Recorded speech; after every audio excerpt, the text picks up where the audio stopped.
Okay, just for anybody who is curious, or maybe they also started it and are concerned. I've had no heart issues whatsoever. There's been no rapid heart palpitations. I haven't felt like it's slowed down in a bad way. It hasn't gotten weaker. I did notice a couple nights, actually, I'd go to bed and I could feel my heartbeat very clearly. It felt stronger. So that's certainly a good motivation for me. But I have been recording my weight loss and my blood pressure each day. My mother, who is a nurse, a registered nurse of 30 plus years, she is monitoring my condition to make sure there's nothing serious. Obviously, when it comes to electrolytes, it's a little bit more tricky, but I think I'm okay. It certainly doesn't feel like I need to worry about my big ass kitchen calendar. Alright, so I started with a 3-day mono juice fast. That turned into a juice fast because I went to the store to get some more bananas, and I ended up with mangoes and strawberries and blueberries, plums, peaches. Anyways, it was good, but yeah, same effect, close enough. So on the 23rd, I was 128 pounds, 128.4 pounds. My right arm was 90/60, my left arm was 80/60. My blood pressure is almost always low. I'm gonna say it's a good thing. My mom thinks it's probably a good thing. It's been so consistent within, 10, 20, that she just thinks it's healthy, that it's just my blood pressure. So on the 24th, the second day, I went down 1 pound exactly to 127.4. My BP was the same. The third day, shortly right before the fast, I was 127.6, so I actually went up a tiny bit. My blood pressure was 80/60, both arms. Where the hell did I put? Oh, sorry. The 25th is when I started my fast. My weight was the same on the 26th, and then on the 27th I was down to 125.2, but my blood pressure was the same. The 28th, it was 80/50, both arms, and I dropped down to 123.2. The 29th, 121.4. I didn't write down my blood pressure for some reason. Maybe I didn't take it. And then today she'll take my blood pressure when she's home from work. My weight, though, is down to 119.4. So, I hate to lose weight because I've always been really skinny, probably because it's undiagnosed celiac disease. Makes me wonder how many of those skinny people who eat and drink unhealthy, like I did, and think, oh, it's just genetics. No, there's a small chance. Well, I guess in a way it is genetics. If you have a autoimmune disease of the gut and you don't realize it, you're just not absorbing anything. So that's why you're so skinny. But keep drinking that Coca-Cola, eating them Skittles and Starburst, chips, chocolate, whatever the fuck you're eating. You'll find out sooner or later, just like I did.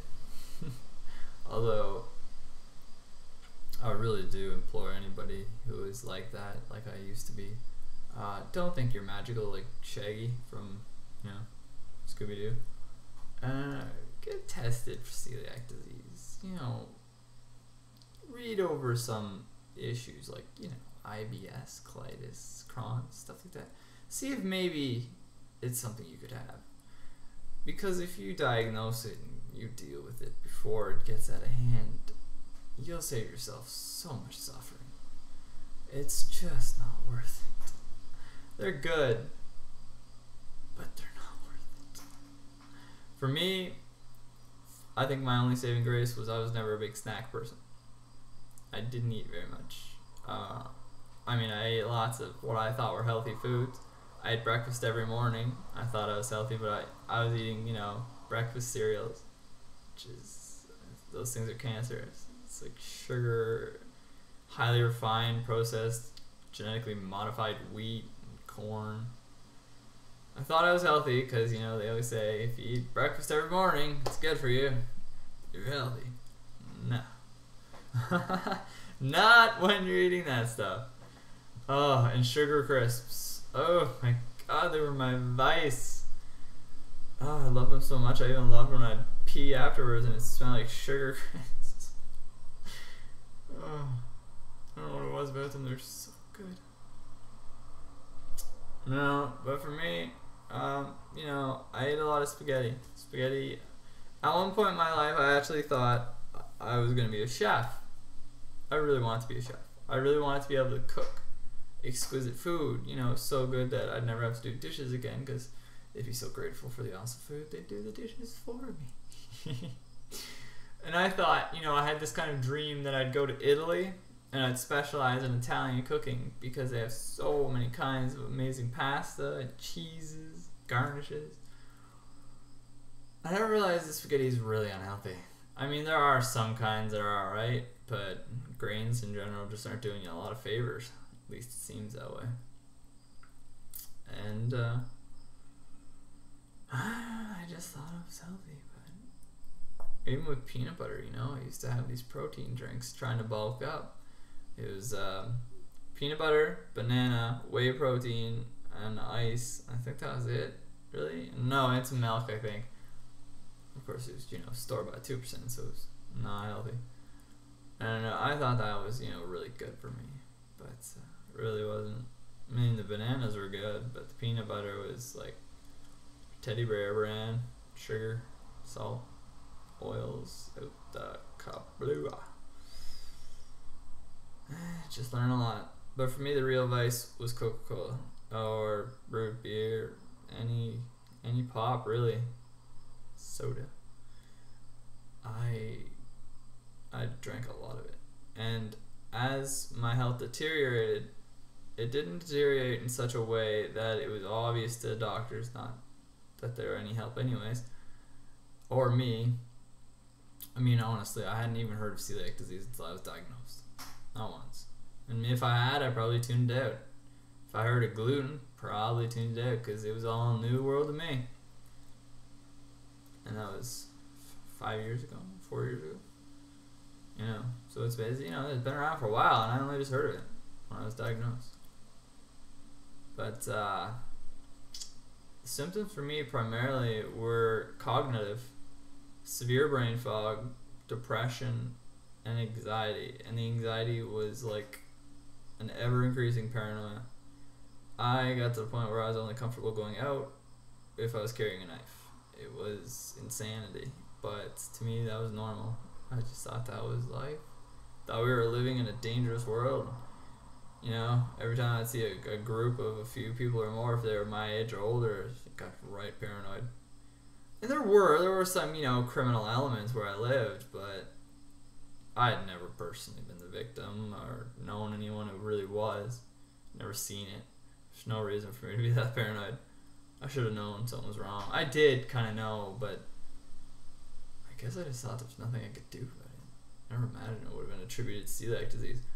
It's literally 2 days off of all gluten, and my anxiety and depression were gone. 100% gone. Maybe not 100%, like 90%. So I'm a cautious person by nature, so. But the depression, no, the depression was definitely gone. Still gone.